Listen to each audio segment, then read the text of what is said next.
네, 여러분 안녕하세요. 대성마이맥 영어 이영수 선생님입니다. 자, 오늘 24학년도 6월 평가원 영어 보시느라 너무 고생 많으셨고요. 선생님이 이번 여권 시험에 대해서 총평을 해드리도록 하겠습니다.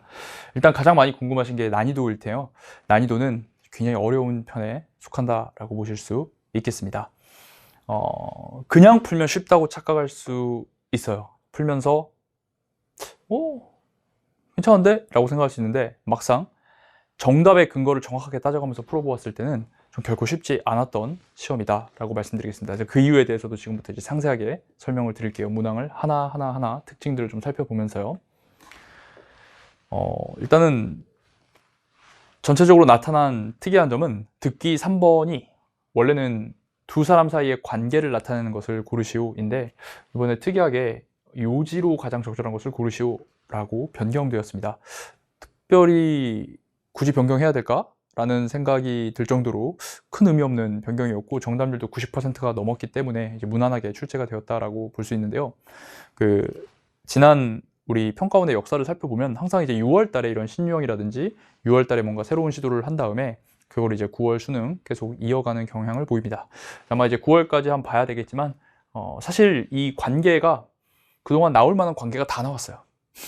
그래서 더 이상 이제 소재 고갈 탓 때문인지는 몰라도 조금 더 이제 요지 문제 대입 파악하는 것이 의미가 있다고 판단해서인지 평가원이 이걸 낸 것 같습니다. 뭐 의도는 알 수 없지만 이렇게 이제 나왔는데 크게 주목할 만한 그런 엄청난 문제는 아니라는 거, 요것만 좀 잡아볼게요.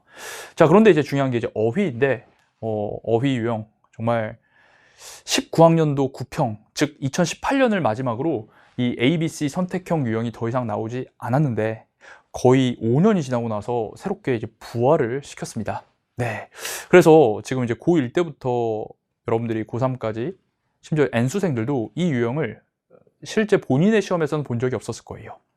그런데 오랜만에 다시 등장을 했기 때문에 이거는 여러분들이 앞으로 이제 9평 수능까지 나올 수 있는 가능성이 있어서 이거에 대한 대비를 좀 정확하게 해놓는 것이 필요하겠습니다. 관련 문제들, 과거 기출들도 한번 쭉 풀어볼 필요가 9평 전에는 분명히 있겠고요. 자, 이 풀이는 사실 이 어휘 문제 풀이는 그렇게 딱 한 두 가지만 정확하게 알고 있으면 돼요. 첫 번째, 가장 중요한 건 이 A하고 B하고 C의 내용이 이 두 어휘가 짝으로 이루어진 이 두 어휘가 문맥상 반이어라는 것입니다. 하나가 플러스면 하나는 마이너스가 되고 다른 하나가 플러스면 하나는 마이너스가 된다는 걸 여러분들이 문맥상 반이어라는 걸 좀 정확하게 알고 있는 것이 중요하다라고 해설 강의에서 말씀을 드렸죠. 그래서 하나의 단어의 뜻을 내가 아는데 좋은 뜻이야. 근데 다른 하나는 몰라. 그럼 그냥 나쁜 뜻이다 생각을 하고 뚫고 나가야 된다라는 것입니다. 그 연습을 여러분들이 이론적으로는 알더라도 긴장되는 시험장에서도 해볼 수 있도록 적용할 수 있도록 연습을 좀 하는 것이 필요하고요.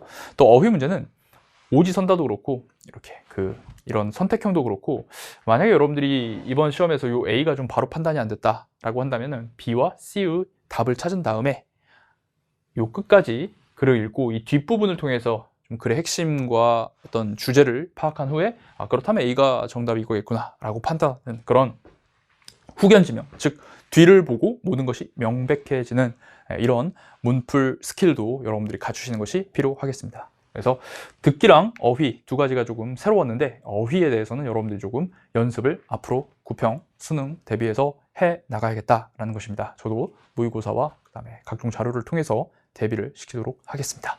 자, 그 다음에 이제 어법입니다. 자, 어법이 3번 선택지를 보시면 오브 뒤에 ing 이렇게 해가지고 그냥 맞다 생각하는 안타까운 사례들이 있었는데요. 사실 이번 어법이야말로 그동안 수능에서 평가원이 보여줬던 정말 정형화된 어법의 틀을 그대로 판박이처럼 보여줬던 문제였습니다. 즉 어법만 선생님이 6차시로 완강을 시킨 올해 또 개정판인데 여기에 나와 있는 로직대로 풀면은 너무나도 아름답게 정답이 도출되는 그런 거예요. 그래서 어법 지금 막막한 학생들은 딱 제발 6시간만 투자해서 문제 풀이 시간 포함해서 6시간입니다. 이걸 통해서 여러분들이 어법의 풀이 로직을 정확하게 정리하셔야 돼요. 어떻게?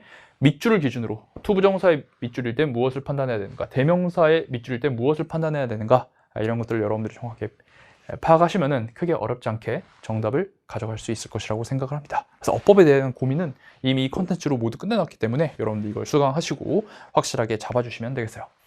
자, 그 다음에 조금 특이한 게 이제 주제와 빈칸 33, 34번인데, 자, 특이하다기보다는 이 세 가지 지문들의 전개 방식에 공통점이 있습니다. 바로 뭐냐면 두 가지 대상이 반복 등장한다는 것입니다. 자, 제가 늘 얘기하다시피 두 가지 대상이 반복 등장하면서 패러프레이징 되는 경우는 여러분들이 두 가지 대상 각각의 A, B 표시하면서 우리가 이 재진술되는 것들을 파악해야 되고 그 두 대상 간의 관계를 이해하는 것이 핵심적이라고 했어요. 그래서 23번도 이 뮤지엄, 박물관에서 눈에 보이는 것만 강조하고 보이지 않는 거는 이제 뒷전에 밀려난다라는 것이 계속 반복되면서 전개가 되고 있고, 이 33번도 과학자와 예술가의 차이, 그 다음 34번도 감각과 이성의 차이, 이 두 가지를 계속해서 ABAB 패러프레이징 해 나가고 있는 그런 지문이었습니다. 그래서 그거에 대한 훈련이 잘 돼 있으면 여러분들이 이제 글을 이해하는 거는 크게 어렵지 않았을 거라고 생각을 해요.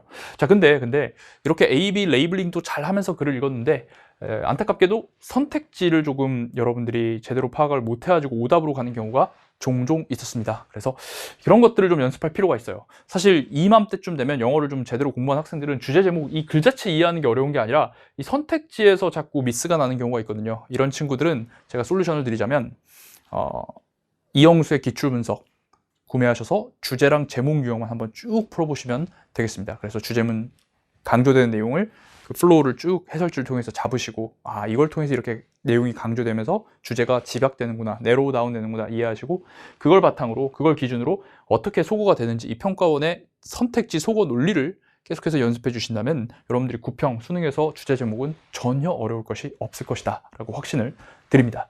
특히 3번 선택지 같은 경우에 뭔가 비슷한 말인 것 같다라고 생각이 들어도 이 선택지를 가지고 거꾸로 글을 쓰면 윗글이 반드시 나올까?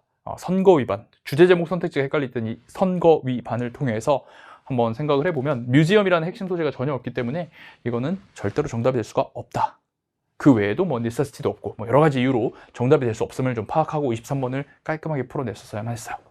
자, 33번도 여기에 들어갈 말이 예술가들의 입장이기 때문에 예술가의 입장에 여러분들이 앵커링을 해서 그 기준을 가지고 보시면 정답이 1번인데, 혹시라도 이 1번이 조금 처음에 답처럼 안 느껴진다 하더라도 이 예술가의 입장을 기준으로 2번, 3번, 4번, 5번은 완전히 모두 다 반대말이다 라고 판단을 해서 소거를 하면 1번을 정답으로 볼 수가 있을 것입니다.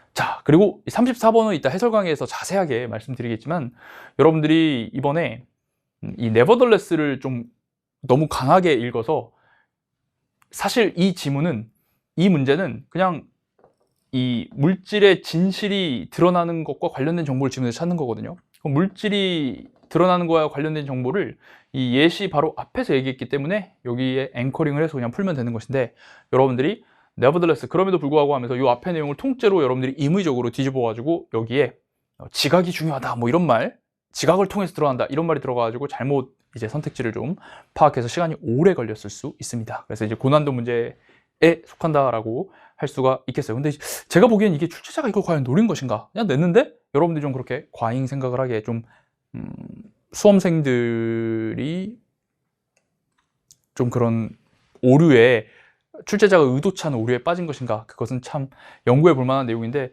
안타까운 문제가 아닐 수 없습니다. 특히 또 여기 지금 플라톤에 관한 내용인데 좀 생륜이나 이런 어떤 윤사 선택자들에게 좀 너무 유리하지 않나. 왜냐면은 몇몇 친구들은 그냥 너무나 플라톤 얘기는 이거 정답 이거던데요? 라고 해서 좀 푸는 경우도 있었다고 하더라고요. 그래서 조금 이런 거는 사탐 출제하는 분들이 이게 너무 좀 사탐 배경 지식으로 풀리는 건 아닌지 검토를 좀 철저하게 할 필요가 있다라고 생각을 합니다. 네. 여튼 그 다음 순서는 되게 중요한데, 지금 이제 완전히 대세가 이렇게 선을 그었을 때 이 박스 내용 이후에 A, B, C의 연결을 좀 따져봤을 때 다 각각 연결이 된다라는 판단이 되는 경우가 많습니다. 물론 이제 36번은 B에서 바로 소거가 됐지만 A, C 연결되고 37번도 연결되고 여기도 연결되는데? 라고 했을 때, 자, 소거가 안 될 때의 행동 영역을 정확하게 알고 있어야 됩니다. 소거가 안 될 때는 최대한 같은 말부터, 그리고 선후 관계상 앞서는 것부터 연결을 해야 된다라고 여러분들이 해줘야 되고, 만약 1번도 2번도 안 된다면, 자, 만약 B도 되고 C도 되는데 최대한 같은 말부터 연결이 안 돼. 그러면은 각각의 꼬리를 보고 꼬리가 어디 머리와 연결되는지를 여러분들이 따져보셔야 되는데, 지금 2번 평가원 문제에서는 그냥 이걸로 1번 최대한 같은 말을 여러분들이 정확하게 캐치한다면 크게 어렵지 않게 문제를 풀 수 있게 출제가 되었습니다. 그래서 순서 문제 연습을, 이런 소거가 안 되었던 유형들을 기출과 자작을 많이 풀면서 연습을 하시면 여러분들이 충분히 뚫어낼 수 있는 수준의 난도가 나왔다라고 생각이 듭니다. 근데 다만 순서 36번과 삽입 39번에 대해서 제가 좀 말씀드릴 게 있는데요. 순서 36번에서 이 박스와 B의 연결, 이게 정반대 얘기를 하고 있다. 여기서 블러쉬를 얘기하고 있는데 여기는 블러쉬 하지 않아 라고 해서 그냥 연결이 안 되네 라고 소거를 했다면 이번 기출문제를 통해서 정확하게 이 연결의 논리를 이해하셔야 됩니다. 소위 말하는 반대 해석이라고 해서 사람들이 있는 환경에서는 남의 눈을 의식해서 블러싱이 일어난다 라는 말은 곧 사람들이 없는 혼자인 환경에서 블러싱이 일어나지 않는다 라는 말과 사실상 같은 말이다 라는 그런 문장과 문장 간의 연결 논리를 여러분들이 이해해 주시는 게 굉장히 중요해요. 39번도 마찬가지인 게 갭이 딱히 없는데 이 박스를 넣었을 때 학생들이 여기 지금 not long lived, 오래 살지 못한다고 했는데 여기 갑자기 나무가 왜 강하다 뭐 이런 말이 나오니까 이게 연결이 안 된다고 생각하는데 역시 이것도 해설강에서 말씀드렸다시피 숲이 강한 만큼만 나무가 강할 수 있다는 말은 숲이 강하면 나무가 강하고요, 숲이 약하면 나무도 약해진다라는 말을 내포하고 있기 때문에 결국 오래 못 산다는 말이 지금 숲이 사라진 상태니까 이 나무도 결국 오래 못 산다라는 말, 나무가 약해진다는 말과 같은 말로서 이게 인과로 연결될 수 있다는 그것을 여러분들이 정확하게 캐치하는 게 중요합니다. 그래서 이 같은 시험에서 이렇게 37번과 39번에서 이 연결 논리, 박스와 B의 연결, 그리고 박스를 2에 넣으면 뒤에 있는 인과적으로 원인을 통해서 어떻게 연결되는지 이걸 보여주는 건 상당히 유의미한 메시지가 있다고 보고요. 이런 게 좀 잘 안 됐던 학생들의 해설 강의를 통해서 정확하게 정리를 해주시기 바랍니다. 네. 자, 그리고 이제 선생님이 너무나 쉬운 1등급 우리 등급별 학습법 및 커리큘럼 6평을 보셨으니까 여러분 6평 이후에 나의 등급을 기준으로 어떻게 앞으로 공부를 해야 되는지 여러분들이 많이 궁금해 하실 수 있을 것 같습니다. 제 유튜브에 이렇게 6월 모평 이후 등급별 커리큘럼이라 검색을 해보시면 자, 선생님이 며칠 전에 이렇게 며칠 전입니다. 근데 머리 스타일이 좀 달라서 여러분들이 좀 이질감이 있을 수 있는데 네. 이렇게 자세하게 여러분들이 등급별로 어떤 커리큘럼을 지금 6월부터 들어가야 되는지는 이 영상을 통해서 자세하게 말씀을 했기 때문에 궁금한 학생들은 유튜브에 들어가서 확인을 해주시면 되겠습니다. 자, 이번 영상은 이제 6월 총평에 관한 얘기이기 때문에 여기까지 가면 너무 길어질 것 같아서 제가 여기까지 끊도록 하고요. 여러분들 지금 해도 절대로 늦지 않습니다. 네, 여러분들의 태도와 마인드가 중요해요. 그래서 반드시 된다 생각을 하고 막 지금 영어 유기한다 뭐 이런 생각 절대 하지 않고 여러분들 내가 지금부터 꾸준히 성실하게 하면 그 노력 반드시 수능 날 빛을 발한다는 생각을 가지고 여러분들이 가슴은 뜨겁게 머리는 차갑게 확실하게 이번 6평을 통해서 드러난 나의 약점을 분석하시고 여러분 걸로 만드시기 바랍니다. 이해되시죠? 네, 선생님은 해설 강의에서 최선을 다해서 해설을 할 것이고요. 여러분들의 약점이 모두 강점이 될 수 있도록 제가 도와드리도록 하겠습니다. 감사합니다.